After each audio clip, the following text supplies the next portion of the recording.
법문은 항상 반복되는 거예요. 같은 내용이 반복되죠. 반복되지만 같은 내용을 계속 이야기를 하고 있지만 이야기를 할 때마다 제 마음의 상태도 다르고요. 때로는 정말 많이 한 이야기이지만 말을 하는 순간에 마음이 굉장히 깨어나고 그 말의 의미를 다시 이해하면서 전혀 다른 느낌이 되는 것이에요. 말을 하는 사람도 그럴 것이고 말을 듣는 사람도 마찬가지라고 생각합니다. 왜냐하면 마음이 말을 하고 마음이 듣기 때문이죠. 제가 예전에 인터넷에서 본 짧은 그 짤이 있는데 너무 재밌었어요. 그러니까 이렇게 얘기했어요. 물만 먹어도 살이 찐다, 본인이 살이 찐다고 말하는 사람들은 가슴에 손을 얹고 스스로에게 질문을 해보라는 거예요. 내가 무엇을 물처럼 먹었는가? 가슴에 손을 얹고 양심적으로 내가 무엇을 얼마나 먹었는지 잘 생각해 보라는 거예요. 그렇게 생각을 해보면 난 물만 먹어도 살이 찌지 이런 말이 안 나온다는 거죠. 이게 왜 하는가 하면 수행을 좀 하다가 보면 왜 나는 이렇게 수행이 잘 안 되지? 다른 사람들은 수행 잘하는 것 같은데 왜 나는 이렇게 삿띠가 잘 안 되지? 수행을 나름 하는데 왜 이렇게 진전이 없지? 이런 얘기를 꼭 해요. 어느 순간에 딱 되면. 그죠? 그러면 이제 같은 말을 하는 거죠. 자, 가슴에 손을 얹고 자, 한번 내가 수행을 어떻게 했는지 한번 잘 살펴보라는 거죠. 어떤 마음가짐으로 했는지, 하루 종일 이렇게 잠자는 시간 빼고 하루 중에 삿띠 하고자 하는 노력을 얼마나 했는지, 몇 시간을 알아차렸고 몇 시간을 못 알아차렸는지. 자, 가슴에 딱 손을 얹고 한번 자기 자신을 그렇게 반조해 보면 삿띠가 안 되는 게 당연하다라고 생각되지 않겠어요? 삿띠가 있을 때는 삿띠가 있다라는 것이 분명하기 때문에, 근데 이게 우리가 자연적 이치에 대한 지혜가 깊어지지 않으면 사실은 지금 삿띠가 있다라고 아는 순간에 마음은 그 밑에서 뭐라고 얘기를 하고 있냐면 내가 지금 수행하고 있구나, 그렇게 생각해요. 마음이 알아차리고 있구나, 마음이 수행하는구나가 아니라 지금 알아차림이 있네라고 아는 순간 내가 수행하고 있구나가 되거든요. 그렇죠? 근데 어쨌든 그래도 알아차림이 있는 순간에는 지금 그 알아차림이 있다라는 인식이 분명해서 수행을 하고 있다는 걸 아는데, 스스로 아는데, 알아차림이 없을 때는 그걸 몰라요. 알아차림이 없다는 자체를 몰라요. 거긴 그게 싹 지워지는 거죠, 지우개처럼. 그러니까 본인이 딱 생각해보면 알아차림 한 기억들이 나는 거예요. 알아차림 안 한 기억은 잘 안 나는 거죠. 그래서 잘 반조해보라는 것이에요. 다시 이렇게 딱 반조해보면 본인이 아까 친구 만났을 때, 밥을 먹을 때 어떤 마음으로 먹고 어떤 마음으로 이야기를 했는지가 좀 느껴지거든요. 알아지거든요. 그러니까 결과가 그냥 일어나지 않습니다. 모든 결과가. 나는 왜 잘 안 되지? 라고 생각하지 말고, 왜 삿띠가 잘 안 될까? 그렇다면 삿띠가 잘 되기 위해서 수행을 어떻게 해야 될지, 어떤 노력이 필요한지에 대해 생각을 해야 되는 거죠. 스스로를 보다 더 객관적으로 볼 수 있는 그런 마음의 힘이 생기면 나는 안 된다, 나는 잘 안 된다, 나는 노력해도 안 된다, 이런 생각을 하고 실망하는 일은 없을 겁니다. 수행이 잘 되는 것도 잘 되지 않는 것도 다 원인과 결과입니다. 마음이 원인이 되고 마음이 그 결과가 되는 것이지 그 어떠한 것도 내가 하는 일은 따로 없습니다. 우리가 바른 견해가 있을 때, 그런 지혜가 있을 때, 사실, 그러니까 그 바른 견해의 지혜가 어느 정도 이제 생기고 나면요.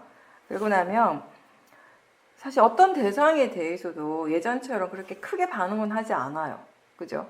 왜냐하면, 대상이 일어나고 대상을 알아차리는 순간에 항상, 이거 그냥 대상일 뿐이다. 나하고 상관없이 그냥 자연적 이치로 일어난다라고 하는 지혜가 항상 함께 일어나고 있으니까, 어느 정도는. 그래서 크게 반응하지 않고 지켜볼 수 있습니다. 그 자체가 바로 지혜의 힘인 거죠. 예전에는 정말 지켜보기 힘들고 알아차림 하는 게 힘들고 그냥 알아차리려고 해도 금방 감정에 그냥 휩싸여 버렸던 그런 대상들을 이제는 수행하는 마음에 항상 일어나고 있는 그런 바른 견해의 지혜로서 볼 수 있고 그 진행 과정들을 다 지켜볼 수 있게 되는 것이에요. 근데 그렇다면 그게 또 전부인가? 그냥 단지 그걸 무덤덤하게 지켜볼 수 있다고 해서 그게 다는 아니에요. 이제 그 법의 성질을 이해하기 위해서 또 계속 지켜보는 것이에요. 단순히 마음이 반응을 하지 않는다고 해서 거기서 끝이 아니라는 거예요. 근데 우리가 너무 오랜 세월 동안 수행을 하고도 굉장히 오랫동안 대상들에 대해서 반응하는 마음들을 굉장히 많이 자주 계속 경험을 했잖아요. 그죠? 그러니까 반응하지 않는 그 자체만으로도 굉장히 편안해지는 거예요, 사실. 사실 여러분들이 지금 5년, 10년 가까이 수행하신 분들 중에 아, 정말 수행을 하니까 살만하다, 마음이 정말 많이 편안해졌다라고 느끼는 큰 그런 원인 중에 하나가, 조건 중에 하나가 이 부분일 거라고 생각을 해요. 바른 견해에 대한 힘이 많이 생겨가지고 크게 반응을 하지 않는 거예요. 그것만으로 사실 굉장히 편안하거든요. 살아가는데 크게 막 이렇게 예전처럼 괴롭고 힘든 건 훨씬 줄어들게 되니까. 근데 번뇌는 여전히 일어나고 있거든요. 그렇죠? 그래서 그 법의 성질, 지금 일어나고 있는 그 선법이든 불선법의 성질을 이해를 해야 돼요. 이해하기 위해서 계속 지켜보고 또 지켜봐야 되는 거죠. 근데 너무 이제 반응하지 않으니까 마음이 너무 편안하다, 자연적 이치고 대상일 뿐이야 라고 그렇게 마음이 생각을 하니까 이렇게 편안해지네? 거기 너무 좋은 의미를 두다 보면 자꾸 거기서 멈춰버리거든요. 수행은 항상 계속 되어야 하는 겁니다. 법에 대한 이해가 새록새록 생길 수 있도록 수행을 계속 해야 되는 거예요. 본인의 수행을 돌아보고 본인의 몸과 마음을 이렇게 지켜보면서 어떤 번뇌가 계속 같은 패턴으로 일어나고 있다면 거기에 대해서는 되게 진지하게 우리가 숙고하고 진지하게 수행을 해야 되거든요. 알아차림을 통해서 그 번뇌의 성질, 지금 일어나고 있는 그 마음의 성질을 얼마나 이해하고 있는지 점검을 해봐야 되는 것이죠. 도사가 일어날 때, 화가 일어날 때, 이건 마음일 뿐이고 그냥 단지 대상일 뿐이라고 생각할 때 거기에 그런 이해가 있으면, 바른 견해의 지혜가 있으면 사실 그 화가 사라질 때가 많거든요. 근데 그런 이해 자체가 없을 때는요, 사실 그렇게 생각한다고 해서 사라지지는 않아요. 그러니까 생각을 하는 것하고 그 생각하는 마음의 지혜, 그 이해가 함께 있는가는 또 다른 문제이기 때문에, 다른 부분이기 때문에. 근데 만약에 같은 어떤 패턴의 화의 마음이 계속 반복적으로 일어난다면 결국에는 그 화 자체에 대해서 우리가 뭔가 배워야 할 것이 아직 있다라는 거잖아요. 이해해야 될 점이 아직 있다라는 거잖아요. 그럼 거기에 대해서 좀 더 중점을 둬야 된다는 것이에요. 사라지는 것이 다가 아니거든요. 왜 여전히 그 일에 대해서 또는 그 대상에 대해서는 왜 화가 자꾸 일어나고 있는지에 대해서 궁금해하고 조사를 해야 된다는 것이죠. 그렇게 계속 이제 수행을 해 나갈 때 우리가 법을 이해하는 수행을 하는 것이에요. 지금 마음이 편안하다라고 해서 그게 전부가 아니라 아까도 얘기했듯이 지금 모르는 것은 모르는 것이에요. 근데 지금 무엇을 모르는지 지금의 마음은 알 수 없죠. 언제 알 수 있겠어요? 지혜가 일어날 때 알아요. 지혜가 일어날 때는 지금 무엇을 이해하는가도 알지만 무엇을 알지 못했던가가 분명해지는 거예요. 항상 그래서 우리가 지혜를 전등불에 비유하잖아요. 그죠? 깜깜한 상태에서 아무것도 보지 못하는 상태에서 딱 그 스위치를 다 켜는 순간에 환하게 돼서 다 보여지는 거예요. 지혜가 일어나는 순간이 그렇다라는 것이에요. 그래서 항상 수행을 잘하고 있고 수행을 통해서 충분히 지금의 마음이 편안하고 안정적이 되었다 하더라도 그게 전부가 아니라는 것을 알고 계속 법을 이해하고자 하는 노력은 계속 하셔야 돼요. 조사를 하고 마음이 계속 활발하게 수행을 해야 되는 것이죠. 그리고 지금 삶의 패턴에서, 지금 내가 익숙한 삶의 패턴에서는 그만큼의 번뇌가 일어나고 있지만 사실 삶의 패턴이나 삶의 형식이 갑자기 확 바뀌어버릴 때 그게 그때 마음의 상태가 또 확 달라질 수도 있는 것이거든요. 어떤 익숙한 환경에서는 이제 어떤 식으로 수행을 해야 될지가 이제 이렇게 마음이 익숙한 거예요. 거기 수행하는 것에 대해서도. 근데 그런 환경이 완전히 달라졌을 때, 삶의 환경이, 삶의 질이 완전히 달라졌을 때, 그게 또 수행에 영향을 미칠 수가 있는 것이거든요. 그러니까 지혜라고 하는 것은 끊임없이 개발되어져야 하는 것입니다. 마음의 질이 바뀌면 생각이 바뀌죠. 어떤 것이 옳고 어떤 것이 그른가에 대한 그런 생각들이 계속 바뀌게 돼요. 또 어떤 것이 이익이 되고 어떤 것이 이익이 안 되는가에 대한 생각도 계속 바뀌게 됩니다. 견해가 달라지면 생각이 달라지고 또 어떤 일에 대한 대상에 대한 판단이나 결정도 다 달라지게 되는 것이에요. 그래서 같은 일을 하더라도 우리가 그 일을 하는 마음가짐이 달라지게 되었을 때 그 결과도 다르게 되는 것이에요. 불자들이 기도를 하잖아요. 근데 기도를 할 때 그 기도 자체가 항상 자기 자신의 안위, 편안함, 또 내가 원하는 것을 어떻게든 얻기 위한 그런 방법, 그런 수단으로서 기도를 많이 하기 때문에 기도하는 마음에 이미 탐심이 있다라는 이야기를 자주 하는 거예요. 그죠? 기도 자체가 나쁜 것은 아니잖아요. 기도가 잘못됐다고 얘기하는 것이 절대 아니에요. 기도에 대해서 부정적인 생각을 가질 필요가 전혀 없어요. 기도하는 각자의 마음의 탐심이 문제가 되는 것이죠. 근데 지혜의 힘이 좋은 사람들을 보면 자기 자신의 그런 이익보다는 다른 사람들, 다른 존재들의 이익과 안녕을 바라는, 염원하는 그런 마음이 있고 기도도 자연스럽게 그런 것들을 담고 있게 되는 것이 기도하는 마음이 내가 잘 되기를 바라는 마음이 아니라 모든 존재들이 평온하기를 바라는 마음이 자연스럽게 일어나고 있어요. 그게 뭐죠? 바로 우리가 자비수행이라고 하는 거, 메타수행이라고 하는 게 바로 그거예요. 모든 존재가 다 편안하기를. 근데 그게 내가 지금 자비수행을 해야지, 메타수행을 해야지라고 그렇게 생각을 하지 않아요. 생각하지 않지만 마음이 그렇게 하고 있다라는 거, 그런 수행을 이미 하고 있다라는 것이에요. 금강경에서 부처님께서 성인의 성자의 흐름에 든 사람이 스스로 내가 예율과에 들었다, 내가 증득했다라는 생각을 내지 않는다라고 하신 말씀처럼 지혜는 무엇을 할 때 내가 이 일을 한다, 내가 잘하고 있다, 내가 다른 사람들보다 낫다 이런 생각을 하면서 하진 않아요. 그냥 다만 그것이 나한테도 다른 사람에게도 이익이 되기 때문에 하는 것입니다. 하는 것이 적절하고 옳기 때문에 하고 하는 것이 옳지 않을 때는 하지 않는 것이에요. 자연스럽게 하기 싫어지게 되는 것이죠. 이렇게 이 자비라고 하는 이 자비심의 마음의 이 범위가 나와 내 가까운 사람들, 내 주위의 사람들에게 제한되지 않고 그렇게만 국한되지 않고 모든 존재에 대해서 그런 사무량심이 일어날 수 있는 건 그게 바로 지혜의 힘인 거예요. 내가 아무리 좋은 마음 일으키려고 해도요, 내 마음의 질이 안 좋으면 뭐가 일어납니까? 그냥 짜증이 나고 화가 나요.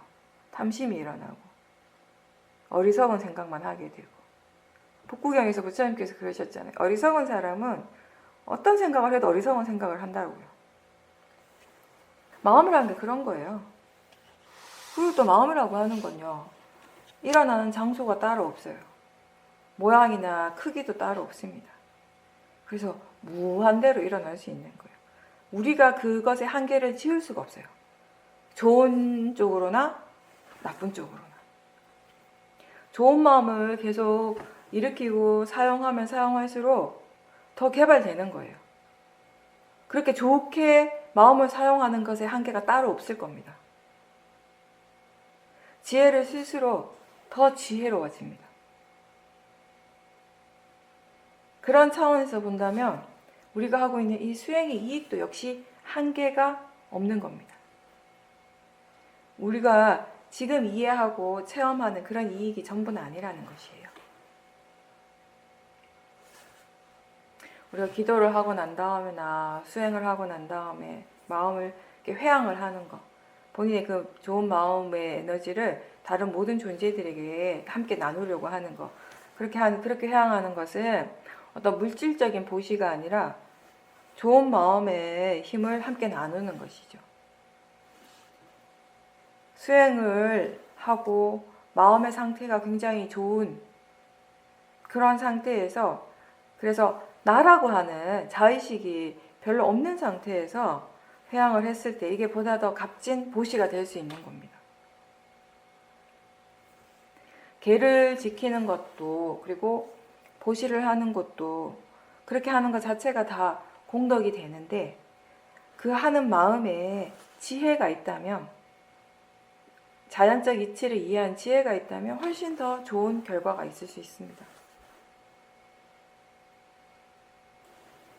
그렇다고 해서 지혜가 다 생기고 난 다음에, 지혜가 충분히 일어난 다음에 보시를 해야지 라고 할 필요는 없죠. 수행이 좋은 마음을 키우는 일이잖아요. 마음의 힘을 좋게 하는 거, 마음을 개발하는 거, 보시를 하는 것 자체도 그렇게 우리에게 좋은 마음을 생기게 하는 계기가 되는 거예요.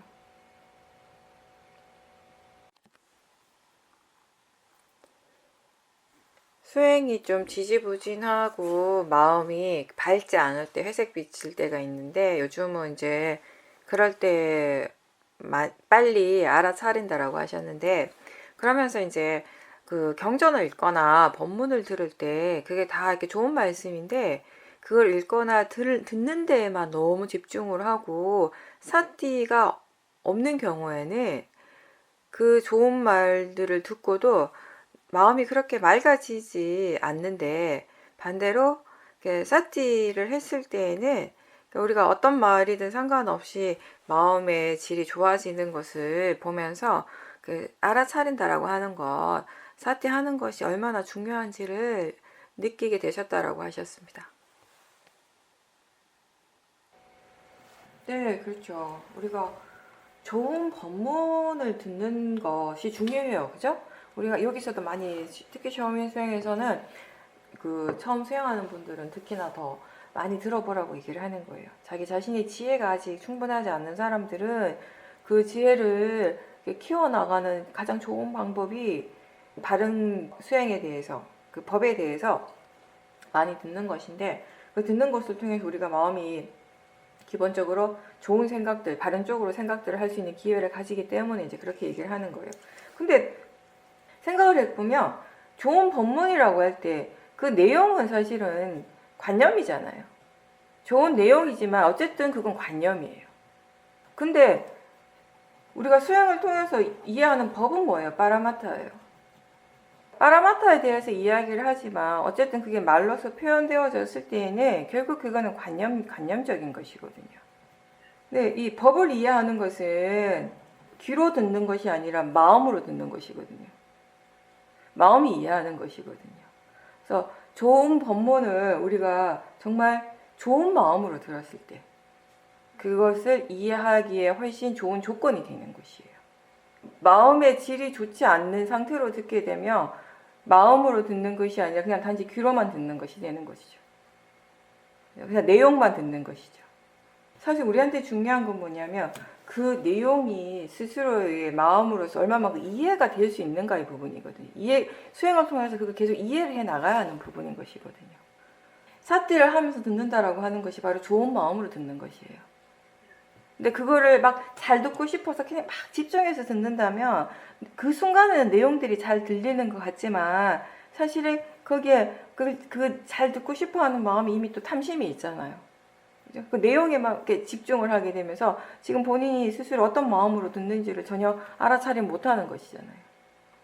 지금 수행을 오랫동안 하셔서 아시겠지만 법을 이해한다라고 하는 것이 사실은 다른 사람의 말을 많이 듣는다고 해서 그 법을 이해하는 것은 아니에요. 그죠?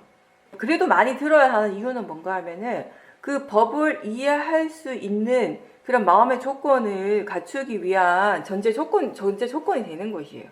수행을 어떻게 해야 하는지에 대해서 특히나 우리가 이제 많이 듣는 이유가 그거를 바탕으로 해서 바르게 수행을 할 수 있기 때문에 그런 것이에요. 그래서 바르게 수행을 계속 해 나갈 때 이제 그 법을 이해를 할 수 있게 되는 것이죠. 그렇기 때문에 그 순간 듣는 순간에 그 내용을 다 이해하려고 하는 마음으로 듣기보다는 수행에 대한 이야기는, 수행에 대한 법문들은 그냥 전체적으로 자기 자신을 알아차림하면서 듣는 연습을 자꾸 하셔야 돼요. 좋은 법문들을 자꾸 듣는 가장 큰 그 목적이 뭐냐면, 이유가 뭐냐면 수행을 바르게 하기 위한 거잖아요. 수행을 잘하기 위해서 듣는 것이잖아요.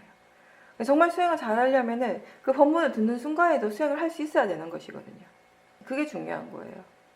그러니까 특히 우리가 왜 더 그런가 하면, 법문을 들을 때 왜 더 그런 걸 생각을 해야 되는가 하면, 법문을 듣는다라고 하는 건 법에 대한 이야기를 들을 때잖아요. 그럼 마음이 일단 기본적으로 법에 관심을 두고 있는 상태예요.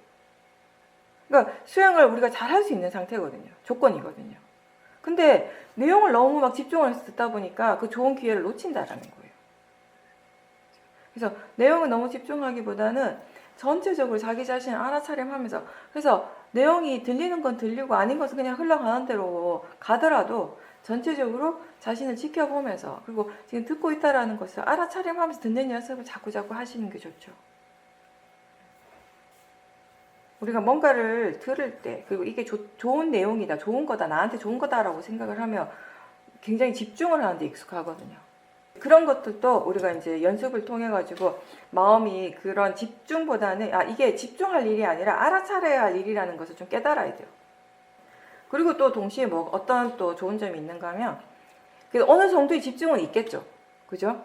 내가 그냥 혼자서 이렇게 앉아서 자선을 하거나 막 행선을 할 때보다는, 그걸 이제 마음이 이렇게 내용을 어느 정도 들어야 하는 부분이 있기 때문에 평상시보다는 조금 내용적으로 집중하는 부분이 있어요.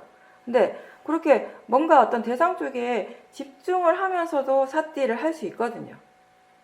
그러니까 100% 집중이 아니라, 집중하는 마음은 집중을 하지만 또 다른 마음은 여기서 집중하고 있는 자체를 또 알아차림할 수가 있다는 것이에요. 이런 것들도 우리가 그 법문을 듣는 그때 연습을 하기가 참 좋아요. 저는 개인적으로 이 연습을 법문 들을 때 항상 했었거든요. 항상 귀에 이제 이어폰을 끼고 한때 한참 많이 사도 보면 계속 들을 때, 처음에는 지금 듣고 있다라는 거 알아차림 하려고 많이 노력을 했고, 이제 나중에 그게 좀 어느 정도 되고 전체적인 알아차림이 되었을 때는 뭔가 이렇게 마음이 좀 집중을 하고 있는 그 자체를 다시 알아차림하는 그런 연습을 하기에 좋은 기회였어요. 그러니까 무엇이든지 우리가 다 개발을 할 수 있거든요. 무엇이든지 다 수행의 대상이 될 수 있고, 그 대상을 통해서 우리는 항상 언제든지 좋은 마음을 개발하는 그런 연습을 할 수 있습니다. 네, 보살님께서는 어떤 일을 하시다가 갑자기 내가 바란다고 해서 바라는 대로 다 되어지지는 않는다. 모든 것이 결국 그 조건에 따라서 일어나는 것이다, 결정된다라는 그런 이해가 아주 깊이 일어나는 그런 그 체험을 하셨다라고 말씀하셨는데요. 이 이해가 그동안 본인의 수행에 늘 장애가 되었던 어떤 그런 매듭을 해소하는데 굉장히 도움이 되는 그런 큰 이해였다라고 하셨어요. 그러면서 이제 그 이후에 일상에서 일어나는 여러 번뇌들도 많이 해결이 되고, 특히 관념과 실제에 대한 구분, 실제에 대한 이해도 많이 생겼다라고 하셨습니다. 그러면서 지금 이제 수행을 할 때 그 관념과 실제의 성질에 대해서 마음이 굉장히 궁금해하는 그런 마음으로 수행을 하고 있는데, 예전에는 이제 대상에 빠져서 번뇌가 많이 일어났지만 요즘은 그런 쪽보다는 한 번씩 이렇게 수행 자체에 대한 게으름이 일어나고, 그 게으름에 대해서 이제 궁금해하면서 수행을 한다라고 하셨습니다. 근데 이제 그런 게으름이 일어났을 때 그동안은 그 본인이 알고 있는 그 지혜를 자꾸 일깨워 주려고 많이 노력하고 그걸 자꾸 이렇게 실행을 했었는데, 지금은 수행하는 마음이 그냥 이것도 현재 일어날 수 있는 것이다, 그러면서 지금 현재 순간순간에 일어나는 것들을 계속 알아차리려고 하는 그 자체가 수행의 전부다라고 하는 그런 이해가 좀 더 깊어졌다라고 하셨습니다. 예전에 탐심으로 수행을 할 때는 스스로 수행을 굉장히 열심히 하고 있다라고 그렇게 생각을 했었는데, 이제는 그런 탐심보다는 이렇게 문득문득 이제 게으름이 일어날 때가 있고, 근데 그 게으름이 이렇게 마음을 막 뒤덮고 있을 때 가만히 보면은 수행할 때뿐만 아니라 일상에서도 해야 할 일을 자꾸 모른 척하고 미루는 그런 게으른 마음이 사실은 많이 일어나고 있다라는 것을 알게 됐고, 지금 이제 그런 마음들을 계속 지켜보고 있다라고 하셨습니다. 우리가 어떤 지혜가 일어났을 때 그 지혜가 굉장히 좀 깊은 지혜면은요, 그 지혜가 그거 일어나게 한 어떤 상황이나 그런 대상에만 적용되는 것이 아니라 자기 자신에게서 일어나는 모든 것들에 대해서 그 지혜가 다 적용이 되어져요. 그렇죠? 우리가 대상은 단지 대상일 뿐이라고 하는 지혜가 일어났을 때 그 지혜가 어느 특정한 대상에만 적용되지는 않잖아요. 안입의 설신에서 일어나는 모든 대상들에 대해서 그 지혜는 적용이 되는 거예요. 느낌은 단지 느낌일 뿐이다. 느끼는 것이 그냥 단지 마음이다. 이게 좋은 것도 아니고 나쁜 것도 아니고 단지 느끼는 성질일 뿐이다 라고 하는 것이 어떤 특정한 느낌에만 그게 적용되는 것이 아니에요. 모든 느낌에 다 적용이 되는 것이에요. 생각이 그냥 마음일 뿐이야. 생각은 내가 아니라 그냥 생각하는 마음이 일어나고 있다 라고 하는 그런 지혜가 어떤 특정한 생각에만 적용되는 것이 아니라 일어나는 모든 생각들이 적용이 되는 거예요. 그렇게 모든 대상들의 모든 마음에 다 적용이 된다라고 하는 건 그 지혜가 그만큼 지혜의 힘이 좋다라는 거예요. 깊은 지혜가 일어났다라는 것이거든요. 그래서 보살님이 지금 이렇게 거사님 일을 도와주면서 문득 어떤 지혜가 일어났는데, 그냥 일어난 것은 어떤 하나의 마음인데, 지혜가 하나의 마음이 일어났을 뿐인데, 그 지혜가 사실 결과적으로 많은 것들 변화를 시켰죠. 이게 수행을 하면서 우리가 배우는 것이 몸과 마음이 각각 따로따로 이게 같은 것이 아닌 것은 분명하지만, 물질은 물질의 성질대로 일어나고 마음은 마음의 성질대로 일어나고 있다는 건 분명한데, 그것이 일어나는 이치적인 면에서 봤을 때 항상 함께 그리고 서로 연기적으로 일어나는 것이에요. 서로가 서로에게 조건이 되어서 일어나는 것이고, 마음의 부분만 본다 그러면 또 마찬가지예요. 여러 가지 마음들이, 수많은 마음들이 일어나잖아요. 그죠? 우리가 탐진치도 마음이고, 그 느끼는 것도 다 마음의 작용이잖아요. 생각 또한 마음의 작용이고, 대상을 아는 것이 다 마음의 일이에요. 이러한 것들이 각각 그 고유한 성질대로 일어나고 있으면 분명한데, 그것이 일어나고 있는 순간에 그 하나만 독자적으로 일어나는 것이 아니라 다른 것과 연기해서 관계 속에서 일어나고 있는 것이에요. 그렇죠? 그래서 어떤 지혜는 일어났을 때 그 하나에만 적용되는 것이 아니라 이것과 관계되어지는 연기적으로 일어나고 있는 모든 다른 작용들, 다른 대상들에도 다 적용이 될 수 있는 것이거든요.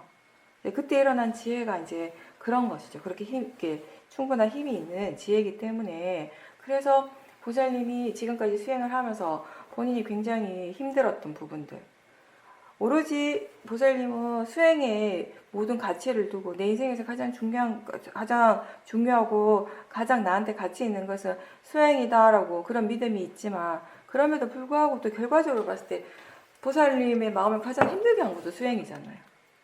무엇이 나를 가장 괴롭게 했는가, 무엇 때문에 내 마음이 이렇게 힘들고 괴로운가를 봤을 때 뭐 여러 가지 일상생활에서 일어나는 부분들도 분명히 있겠지만, 사실 그런 것보다 보살님 케이스는 수행 자체에 대한 것이 더 큰 괴로움으로 다가온 적이 많았어요. 근데 그것도 결국은 수행의 문제는 아니잖아요. 수행을 하는 마음의 문제이지, 마음의 일인 것이지. 그거를 알매도 불구하고 너무나 오랜 세월 동안, 그리고 다른 사람보다 훨씬 더 몇 배나 더 열심히 수행을 해왔는데, 그 열심히 수행을 한 그 마음이 너무나 큰 번뇌가 있었기 때문에 그게 지금 또 한 번씩 힘든 거예요. 너무 오랫동안 지속이 되어왔던 번뇌, 너무나 그 뿌리가 깊은 번뇌이기 때문에 어떤 순간에는, 큰 지혜가 일어나는 순간에는, 이제는 내가 그 번뇌로부터 좀 벗어났구나, 이제 더 이상 그렇게 힘들지 않겠다, 괴롭지 않겠다라고 그런 자신감, 그런 느낌이 일어나는데, 또 어느 순간이 되면 그 번뇌가 또 슬금슬금 일어나고 있는 것이에요. 또 그것 때문에 본인이 괴로워하게 되고, 그러면 이게 이미 내가 해결했다라고 생각한 것이 또 다시 일어났을 때 또 그런 좌절감이란 것이 있거든요. 이전과는 또 다른 어떤 실망감이 있어요. 해도 안 되는 거 아닌가라고 한 어떤 약간 두려움이나 불안감도 일어나게 되는 것이거든요. 그런 것들이 다 복합적으로 막 이렇게 보살님을 이제 힘들게 해온 것이죠. 사람들마다, 수행자들마다, 저는 그렇게 생각해요. 수행자들마다 각자 자신만의 숙제가 있다라고 생각을 하거든요. 그런 그 숙제가 이 마음에 대한 이해가 없을 때에는 자신을 괴롭히는 것이지만, 나를 힘들게 하고 괴롭히는 그런 어떤 조건, 존재가 되는 것이라면, 수행을 계속 지속적으로 해 나가고 마음에 대한 이해가 충분히 좀 생겼을 때는 그런 숙제가 있기 때문에 우리가 게을러지지 않을 수 있는 것 같아요. 지금의 수행의 상태에 대해서 너무 만족해하지 않고 너무 모든 것에 너무 만족해버리면은 이걸로 충분하다라고 생각하는 순간에 사실 수행이 거기서 멈춰버리거든요. 그리고 제가 항상 얘기했듯이 수행이 멈췄을 때 사티 사마디 지혜의 수준이 거기서 멈추는 건 아니에요. 떨어지게 되는 거예요. 이제 수행을 게으르게 하게 되면 이만큼 사티가 이만큼 올라왔고 지혜의 수준이 이만큼 올라왔다고 해서 이 정도면 충분해, 이 정도면 나는 편안하고 행복하게 살 수 있어라고 수행이 게을러졌을 때 사티와 지혜가 여기에 멈춰 있나요? 아니잖아요. 어느 순간 금방 툭 떨어지게 되는 것이거든요. 근데 우리가 자신만이 아는 그런 숙제가 있기 때문에 그 숙제를 하기 위해서 계속 수행을 하는 것이거든요. 그렇게 보면은 그게 결국 어떤 수행을 계속 유지시키게 하는 원동력이 되는 것이에요. 보살님 같은 경우도 그런 케이스라고 생각을 하는데, 근데 다만 그 숙제를 해 나가는 그 마음에도 역시 또 바르게 할 때도 있지만 탐심이나 진심이 일어나는 경우가 또 있을 거라는 것이에요. 결국 그런 탐심이나 진심을 우리가 그 순간순간에 제대로 잘 지켜보지 못하고 그걸 바르게 잘 다루지 못하면 어느 순간에 지금 보살님 말씀하신 것처럼 게으른 마음이 일어날 수 있어요. 그게 연결될 수 있는 거예요, 사실은. 따로따로가 아니라고 봐요, 제가 볼 때는. 일어나는 것만 보면, 일어나는 순간만 보면 전혀 다르게 일어나는 것처럼 보일 수는 있지만, 그렇게 스스로에게 느껴질 수 있지만, 제가 보는 관점에서는, 마음에서는 그게 분명히 연결되어 있다라고 보는 것이거든요. 그래서 하나에 대해서 우리가 충분히 이해가 되고, 하나를 충분히 해결하게 되면 나머지 하나도 같이 해결되는 부분이에요. 그리고 게으름이라고 하는 거, 보살님한테는 그게 굉장히 생소하고 이상할지 모르겠지만, 저는 그게 되게 익숙한 거예요. 그리고 다른 분들도 저는 익숙하다고 생각하거든요. 보살님 그동안 너무 열심히 수행을 하시고 너무 열심히 하는데 익숙해가지고 마음이 게을러 본 적이 별로 없어가지고, 근데 그것도 사실은 보살님 그렇게 열심히 했던 마음이 사실 거기에 탐심이 굉장히 많았잖아요. 그거에 후유증일 수 있어요. 지금 일어나는 그 마음이 어느 정도 탐심이 좀 사라지고 나니까 나를 지탱하게 했던, 나를 계속 수행하게 했던 그 지탱하는 그 힘이 100%는 아니지만 많은 부분이 탐심이었어요. 탐심이 나를 이끌어간 거예요. 여러분들 아시잖아요. 탐심이 굉장히 강할 때 뭔가 우리 굉장히 열심히 하잖아요. 해도 뭔가 막 일 계속해도 안 지쳐요. 근데 어느 순간에 확 지쳐서 나가 떨어지게 되는 거죠. 아무것도 못하게 되는 거죠. 그러니까 지금의 그 게으름이 약간 그런 경우하고 비슷할 수 있는데, 탐심으로 수행하는 것이 익숙하다가 이제 마음에 대한 이해가 많이 생기고 자연적 이치에 대한 이해가 생기다 보니까 수행하는 마음이 예전만큼의 그런 탐심은 아니에요. 이제 탐심이 많이 줄었어요. 탐심이 많이 줄어들다 보니까 그 탐심으로서의 열정이 사라지고 나니까 약간 그게 게으름 같은 것이 느껴질 수 있는 거예요, 보살님. 그 부분은 보살님이 앞으로 계속 지금 이제 수행하면서 계속 지켜봐야 되는 거예요. 지금 말씀하신 것처럼 계속 이제 그 수행의 대상으로 이렇게 이해해야 될 대상으로 계속 지켜보다가 보면 또 보살님 스스로가 또 나름 거기에 대해 또 새롭게 알아지는 것들이 있겠죠. 지금까지는 수행을 꾸준히 계속 하면서도 그 과정에서 문득 이걸 언제까지 이렇게 봐야 되지?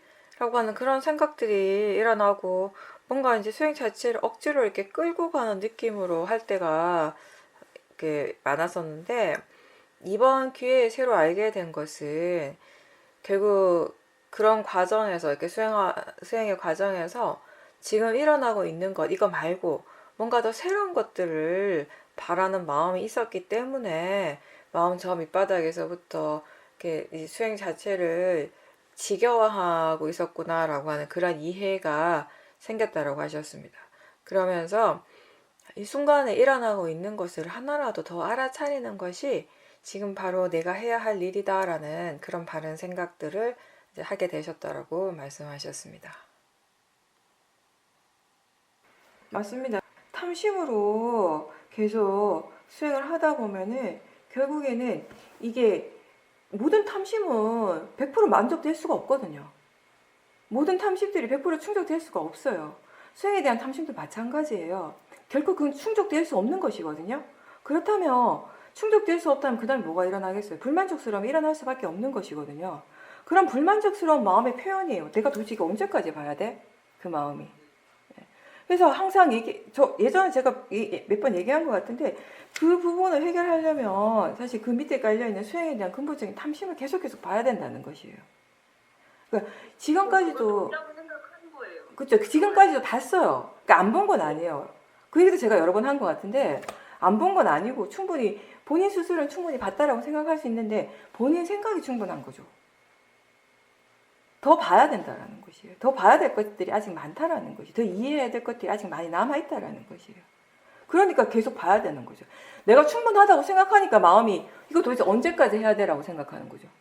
스스로 마음이 이건 아직 충분하지 않다, 봐야 될 것들이 아직 많고 이해해야 될 것들이 아직 많이 남았다라고 생각할 때 이거 언제까지 봐야 되라고 하겠어요? 안 하죠. 내가 다 봤다라고 생각하고 충분하게 수행했다라고 생각하니까 그런 마음이 일어나는 것이죠. 근데 이제 그런 것들이 이제 보살님이 그 밑에 깔려있는 그런 생각들, 부정적인 생각들 밑에 이제 무엇이 깔려있는가를, 어떤 번뇌가 깔려있는가를 봤기 때문에 이제 앞으로는 그런 이제 수행을 그런 방향으로 해 나가시면 돼요. 그 마음을 보면서. 그리고 이걸 언제까지 봐야 돼라고 마음을 생각하면, 그러면 그거 말고 다른 대상들도 볼 것들이 많아요. 굳이 꼭 그걸 계속 끝까지 봐야 되는 것도 아니에요. 뭔가를 그렇게 해서 끝까지 보려고 하는 이유는 그거를 끝까지 봐서 사라지게 하거나 뭔가 스스로 해결했다는 느낌이 갖고 싶어서 그런 것이거든요. 근데 그것도 또 탐심이거든요.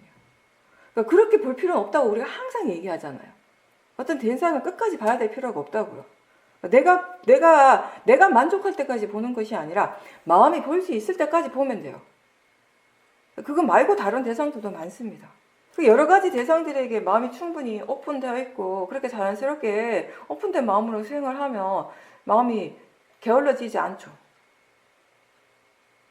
근데 결국은 그 부분은 지금 보살님 말씀하신 것처럼 그 탐심을 얼마만큼 이렇게 바로 볼 수 있는가가 가장 관건인데, 근데 지금 다행스러운 거는 본인이 이제 그 탐심을 이번에 봤다라는 것이에요. 탐심이 있다라고 생각은 할 수 있었지만 그걸 바로 이렇게 다이렉트로 대상으로 지켜보는 건 또 다른 거니까. 그게 이제 가치가 있는 거죠, 지금은. 그 마음을 계속 지켜보세요. 이게 우리가 게으른 마음이 일어날 때, 게으른 마음뿐만 아니라 다른 마음의 상태도 다 마찬가지인데요. 수행하다 보면 결국 수행의 대상이 되는 마음들이 선법보다는 불선법이 많잖아요. 불선법들이 계속 일어나고 있고, 그리고 어떤 대상을 향해서 번뇌가 일어나고 있다면 어쨌든 그 번뇌를 먼저 보는 것이 우리한테는 중요하니까. 이제 그래서 우리가 많은 경우 이제 그 번뇌 자체가 수행의 대상이 되는 것인데, 그 게으름도 마찬가지. 게으른 마음도 사실은 모아가 있을 때 게을러지는 거거든요. 지혜의 힘이 좋으면 절대 게을러질 수가 없어요. 내가 이렇게 열심히 수행을 하는데 왜 마음이 자꾸 게을러지지? 라고 한다면 지혜가 없기 때문이에요. 수행을 한다라고 해서 항상 지혜가 있는 건 아니잖아요. 내가 열심히 한다라고 해서 항상 지혜가 생기는 것은 아니거든요. 그래서 지혜가 없을 때, 모아가 강할 때 마음이 이제 게을러지게 되는데, 뭐 게으름이라든지 어떤 번뇌에 대해서도 사실 수행을 할 때 가장 효과적인 수행의 방법은, 여러 가지 수행의 방법을 우리가 사용할 수 있는데, 사실은 가장 효과적인 게 뭐냐면 지금 일어나고 있는 그 마음 자체를 받아들이는 거예요. 인정하고 받아들이는 거예요. 사실 그게 전부예요. 그거 할 수 있다면 어떤 번뇌도 문제가 되진 않거든요. 근데 뭐가 문제냐면 그 번뇌 자체가 문제가 아니라 받아들이는 게 잘 안 된다는 거예요. 받아들이는 것 자체가 지혜이기 때문에. 근데 내가 지금 보살님 말씀하신 거 들어보니까 이제 그걸 마음이 이해한 것 같아요. 이 게으른 그 상태 자체에 대해서 이렇게도 수행해보고 저렇게도 수행해보고 다 해봤겠죠, 그죠? 근데 이제 마음이 이제 이해한 거야. 아, 이거 있는 그대로 받아들이는 것이다. 이게 우선이고 이게 가장 중요하다라는 걸 마음이 이게 스스로 이제 이해를 한 거죠. 그렇게 이해를 했다면 그렇게 할 수 있게 되는 것이에요. 그런데 그럼에도 불구하고 왜 우리가 인터뷰를 할 때 이렇게 해보세요, 저렇게 해보세요 자꾸 얘기하는가 하면 아직 그 마음이 그 번뇌 자체를 일어나는 그대로 있는 그대로 인정하고 받아들일 자세가 준비가 아직 안 되어 있기 때문에, 조건이 안 되어 있기 때문에 그러는 거예요. 그런 조건이 아직 되지 않았다면 다른 방법을 사용해야 되는 것이에요. 물리적인 방법들을 사용한다거나. 그래서 제가 정 안 되면 시간을 정해놓고 자선과 행선을 해봐라. 그죠? 물론 잘 안 되겠죠. 자선할 때 자꾸 좋을 수도 있고 행선도 하기 싫은 마음이 일어날 수 있는데 그런 마음들도 계속 보면서 잘 안 돼도, 그러니까 잘 되려고 하는 것이 아니라 그냥 하는 거예요. 그때는 그냥 수행을 하는 거예요. 그냥 잘하려고 하는 것이 아니라 그 문제를 극복하려고 수행을 하는 것이 아니라 그냥 하는 거예요. 그렇게 하다가 보면 어느 순간에 사띠가 조금씩 좋아지고 있다는 걸 본인이 느끼게 되는 것이거든요. 그런 여러 가지 방법이나 여러 가지 과정들을 두루두루 이제 체험을 하고 거기서 성공도 할 때도 있고 실패도 할 때도 있고 이런 것들을 하다가 이제 마음이 이해를 한 거죠. 그냥 이 자체를 받아들이는 것이 전부다. 그 지혜가 있을 때는 대상이 어떤 것이 일어나더라도 마음이 편안합니다. 그냥 그 자체를 받아들이기 때문에. 그게 중도죠, 중도. 일어나는 있는 그대로 받아들이는 거. 지혜가 있을 때는요, 대상이 무엇이든지 간에 수행하는 마음은 편안합니다. 지혜가 없으면 아무리 좋은 것이 일어나더라도 마음이 들뜨고 불안해하고요. 편안하지 않죠. 뭔가를 탐심으로 좋아하는 그 자체가 사실은 굉장히 힘든 거예요. 불편한 겁니다. 근데 우리의 마음이 그걸 좋다고 생각하니까 좋은 걸로 아는 거예요. 진짜를 못 보니까, 실제를 못 보니까 좋다고 생각하는 거죠. 좋다고 믿으니까. 근데 그게 진짜 좋은 것이 아니라, 진짜 좋아서 좋은 것이 아니라 좋다고 믿으니까 좋은 것이에요. 그런 것도 우리에게 너무 많이 일어나요. 제가 재밌는 얘기 하나 해줄까요? 우리가 지금 어떤 좋은 차가 생겼어요. 보이차가 좋은 게 생겼는데 누가 줬는데, 근데 저도 그렇고 저기 도경스님도 그렇고 우리 여기 있는 스님들이 차를 그렇게 막 이렇게 차에 대해서 조예가 깊지가 않아요. 그냥 주로 저는 이제 뭐 녹차 마시거나 발효차 마시고 이제 이렇게 편하게 마시는 주예요. 뭐 이렇게 가만히 이렇게 생각해 보니까 우리가 뭐 커피는 이렇게 원두커피 사람들이 선물 주고 이렇게 하니까 이제 공양하고 난 다음에 커피를 내려서 먹고 마시고 하긴 하는데, 그동안 이렇게 살면서 그냥 여기 있는 스님이 우리끼리 있으면서 작정을 하고 차판을 벌려갖고 차를 정시로 빼서 마셔본 적 한 번도 없는 거예요. 그냥 각자 자기 방에서 저는 그냥 먹을 잔에다가 그거 넣고 차임 넣고 그냥 이렇게 마시고, 마시기는 많이 마시는데 그 차 자체를 그렇게 막 음미하면서 막 이렇게 정식으로 이렇게 차를 빼 마시고 이런 걸 잘 안 하니까. 그래서 굉장히 좋은 보이차라고 했는데, 뭐 좋은 것도 내가 그게 좋은 가치를 알아야 좋은 거지. 그죠? 법이란 게 그렇잖아요. 내가 수행을 하니까 이 수행이라고 하는 게, 이 법이라고 하는 것이 너무 좋고 너무 가치 있는 건데, 수행에 대해서 전혀 모르고 법이라고 하는데 전혀 관심 없는 사람한테 그게 그런 가치가 느껴지겠어요? 아무것도 아닌 것이죠. 그죠? 자꾸 그런 사람한테 수행해라 이러면 짜증나거든요. 마찬가지인 거예요. 그래서 보이차가, 특히 저는 이제 보이에 대해 중국차 잘 모르니까 좋다라고 하는데 내가 마실 것 같지는 않고, 그래서 마치 아는 스님, 도반 스님을 만났는데 그 스님이 보이차에 대해서 조예가 깊어요. 보이차를 많이 마시고 많이 알더라고. 그래서 그 스님 좋아하겠다라고 들고 간 거예요. 갔는데 그래서 이렇게 스님 하라고 이렇게 줬더니 그 스님이 깜짝 놀라는 거예요. 그 차를 보고. 아니 이렇게 좋은 차가 어디서 생겼냐는 거예요. 그래서 왜 그렇게 좋은 차냐고.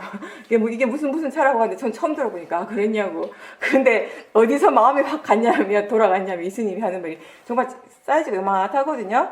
그 A4 용지 한 반 정도밖에 안 돼요. 근데 이게 적어도 100만 원 넘는다는 거예요.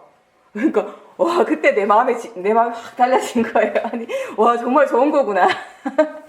그러니까 그 스님이 나한테 하는 말이 뭐냐면, 스님처럼 차에 대해서 잘 모르는 사람한테 이 차가 어떻고 얘기해봤자 아무 소용이 없대요. 이게 얼마짜리다라고 얘기를 해야 된다는 거예요. 그래서 맞다고. 그래서 스님이 이게 100만 넘는다니까 갑자기 엄청 좋은 것처럼 느껴진다고. 그래가지고 그 스님이 나보고 다시 가져가려는 거예요. 자기가 양심적으로 못 받겠다고 가져가서 스님들, 거기 절에 스님들하고 마시라고. 그래서 알겠다고 가져왔어. 아니 워낙 친한 스님이라고 가지고 괜찮아요. 그래도 이제 가지고 와가지고 이제 다른 스님들한테 그 얘기를 한 거예요. 이게 그렇게 좋은 차란다. 이렇게 그렇게 비싼 차란다. 이제 그게 중요한. 근데 마음이란 게 너무 웃긴 게 그게 이제 그게 마시니까 너무 좋은 그 차가 차 맛이 좋은 거예요, 진짜. 너무 되게 순하고 부드럽고 뭔가 소화가 잘 되는 것 같고 그냥 마시는 내내 기분이 좋아 일단. 뭔가 좋은 게 들어간다고 생각하니까. 그 마음이란 게 그런 거잖아요. 이게 좋다라고 생각하고 그 좋은 거라고 믿으면 그냥 좋은 거예요. 반대도 마찬가지겠죠. 이렇게 나쁜 것이라고 믿고 나쁜 것이라고 생각하면 그 나쁜 것이 되는 것이거든요. 그래서 우리가 수행을 한다라고 하는 건 그런 마음들을 대상으로 보기 때문에 그리고 좋다라고 하는 것이 무엇인지 나쁘다라고 하는 것이 좋지 않다라고 하는 것이 무엇인지 마음이 무엇을 좋지 않다라고 생각하고 무엇을 좋다라고 생각하는지 그런 것을 끊임없이 대상으로 보고 그런 것에 대해서 이해해 가는 것이잖아요. 그렇게 우리가 계속 하다가 보면 이제 마음이 좋다라고 하는 것에 대해서 또는 마음이 좋지 않다라고 하는 것에 대해서 이제 속지 않게 되는 거예요. 실제 하는 거, 빠라마타에 대한 이해가 생겼을 때. 일어나는 것은 그냥 단지 보이는 것이 일어나고 있고 들리는 것이 일어나고 있어요. 실제라고 하는 건 그렇게 일어나고 있어요. 느끼는 것이 일어나고 있고 우리가 맛과 냄새를 알고 있어요. 본 그 자체에 좋고 나쁨이 따로 없거든요. 근데 보이는 것이 좋다라고 생각하고 그게 믿는 순간에 그냥 좋은 것이 되는 것이에요. 수행을 통해서 우리가 이해해가는 것들은 그런 마음의 과정들이에요. 그런 것들을 이제 이해하게 되었을 때 마음이 뭔가에 대해서 좋다라고 할 때 그게 좋지 않다라고 할 때 그런 마음들을 바로바로 금방 믿지 않게 되는 거죠. 이제 충분히 지켜보고 충분히 조사를 하고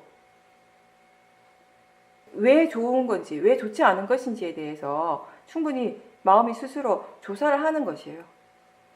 그래서 정말 이익이 되고 적절한 것에 대해서 우리가 더 많이 그걸 개발하려고 노력하게 되고 그런 방향으로 나아가려고 노력하는 것이고 이게 정말 우리 몸과 마음에 좋지 않은 과보를 일으키는 것이다라는 것이 분명하게 알아질 때 마음은 자연스럽게 그걸 하지 않는 방향으로 가게 되는 것이죠.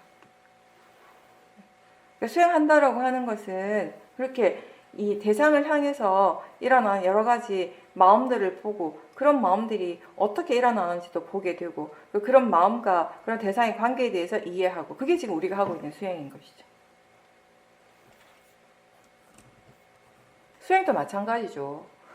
수행이 좋다라고 생각을 할 때 그 수행을 좋아하는 마음이 탐심인지 정말 지혜의 마음인지 그죠? 우리가 수행을 어떻게 하는지 잘 몰라요. 이 수행을 어떻게 해야 되는지 잘 모르고 그리고 본인이 스스로 수행적인 체험을 통해서 마음에 대한 이해가 별로 없는데 이게 너무 좋아 너무 좋아 너무 좋아 하고 있다면 그건 100% 탐심이겠죠. 수행을 할 줄 아는 지혜가 충분히 있고 그 지혜로서 수행을 꾸준하게 해 나가면서 법에 대한 이해가 이제 생기고 나면 그때 지혜의 마음이 이 수행이 왜 좋은지를 이해하는 거죠. 그렇게 이해하고 수행을 할 때 수행 자체에 대한 탐심도 줄어들게 돼요. 그러니까 자연적 이치에 대한 이해가 깊어지면 깊어질수록 수행 자체에 대한 탐심이 줄어들게 되는 겁니다. 자연스럽게. 근데 그걸 내가 없애려고 해서 없어지는 것이 아니거든요. 마음이 이해를 했을 때 자연스럽게 없어지는 것이죠. 보살님께서도 수행에 대한 탐심에 대해서 말씀하셨는데 수행한다는 그런 정말 생각이 진짜 약한 상태로 수행을 하려고 노력을 했다고 하시는데요. 그래서 이번에 뭔가 좀 복잡한 번뇌가 일어날 때가 있었는데 그때에도 그냥 뭐가 어떻게 되든지 일어나면 일어나는 대로 그리고 알면 아는 대로 모르면 모르는 대로 그냥 자연스럽게 마음이 어떻게 반응하는지를 그냥 놔두고 그렇게 그냥 지켜보는 수행을 했다라고 하셨습니다. 수행을 정말 잘 한다라고 하는 건 그런 거예요. 지금 수행한다라는 생각이 전혀 없는 상태에서 마음이 알아서 수행을 한다면 진짜 수행이 지금 잘 되고 있는 것이죠. 그런 상황으로 수행을 하고 있다면. 근데 이제 우리가 그렇게 될 때도 있지만 잘 안 되니까 사실은요, 그렇게 하는 게 그렇게 어렵지 않아요. 지금 상황에서. 할 수 있어요. 할 수 있는데 그게 왜 안 되는가 하면 지금 보살님 얘기하신 것처럼 탐심 때문에 안 되는 거예요. 그 탐심이 사라지는 순간에 그게 저절로 되는 거예요. 탐심이 있기 때문에 그게 안 되는 것이거든요. 자꾸 탐심이 있기 때문에 내가 수행을 하려고 하는 마음이 계속 일어나는 것이에요. 근데 지금 경우는 이제 좀 의도적으로 보살님이 내가 한다라고 하는 생각, 내가 뭘 하겠다라고 하는 생각을 의도적으로 좀 내려놓으려고 하는 그런 이제 노력을 하신 거예요. 그죠? 그렇게 하니까 뭔가 좀 그래도 전체적으로 뭔가 마음이 편안한 상태로 수행이 됐을 거예요. 왜냐하면 그렇게 해도 가능한 게 어차피 지금은 보살님이 하는 게 아니라 마음이 수행을 하고 있어요. 그리고 어차피 지금은 마음이 어떤 상황에 있어든지 어떤 대상에 대해서든지 수행을 어떻게 해야 하는지는 알고 있어요. 그렇다면 우리가 그 마음에, 그게 지혜거든요. 그 사띠와 지혜에 사실은 다 맡기면 되는데 왜 그게 100%다 맡기지를 못하는가 하면 그게 탐심이라는 거예요. 욕심 때문에. 더 잘하고 싶은, 맞아요. 더 좋은 체험을 하고 싶고, 특히나 다른 사람이 어떤 게 좋은 법에 대해서, 수행에 대해서 좋은 얘기를 하면, 나도 그런 체험을 하고 싶고, 이런 생각들, 이런 탐심들이 때로는 스스로 인식을 할 때도 있지만, 때로는 인식을 하지 못할 정도의 굉장히 미세한 탐심들이 계속 일어나는 것이에요. 예, 그런 것들이 이제 쌓이고 쌓이다 보면 계속 축적이 되다가 보면 어느 순간에 이번처럼 보살님이 뭔가 이렇게 번뇌에 좀 본인 힘든 경우가 있겠죠. 어떤 일인지 제가 모르겠지만 이제 그런 것들을 이제 반복을 하게 되는 것이에요. 그래서 항상 그런 얘기 우리가 많이 하잖아요. 수행이 익숙한 사람들도 그 수행 자체에 대한 탐심은 항상 있다고. 다만 그 탐심이 예전만큼 거칠게 일어나지는 않아요. 미세하게 일어나요. 마음 자체가 굉장히 미세한 상태로 일어나기 때문에 본인이 모를 때가 많은 거죠. 없다라고 생각할 때가 많은 거죠. 그러다가 이제 한 번씩 번뇌에 강하게 되는 것이죠. 제가 미리 몇 번 보살님한테 말씀드렸죠, 사실은. 탐심이 없는 게 아니라고, 있다고. 근데 일어나는 줄 모르는 거라고. 그래서 항상 조심하셔야 된다라고. 그 탐심이 아무리 일어나고 작용하고 있다고 해도 그걸 다시 알아차릴 수 없다면, 마음이 그걸 알지 못하면 어떻게 할 수는 없는 거예요. 어떻게 할 수는 없는 건데, 항상 이런 경험들을 하다가 보면 이제 마음이 조금씩 더 조심을 하게 되는 거예요. 뭔가 예전 같으면 이 정도면 충분해, 이 정도면 이 정도 수행이면 충분한 것 같아, 잘 되고 있어, 탐심 없는 것 같아, 이런 생각을 쉽게 했다면 지금 그런 생각이 일어날 때 그런 생각 자체를 딱 바로 대상으로 보는 마음이 생길 수 있는 거예요. 이런 경험을 통해 가지고. 그건 또 많이 다르잖아요. 아까 제가 얘기한 거랑 좀 비슷한 건데, 마음이 어떤 얘기를 할 때 그거를 바로 믿는 건 모화예요. 마음이 어떤 얘기를 할 때 그걸 다시 대상으로 보고 조사를 하는 건 지혜입니다. 그럼 오늘 여기까지 하고 마치겠습니다. 수고하셨습니다.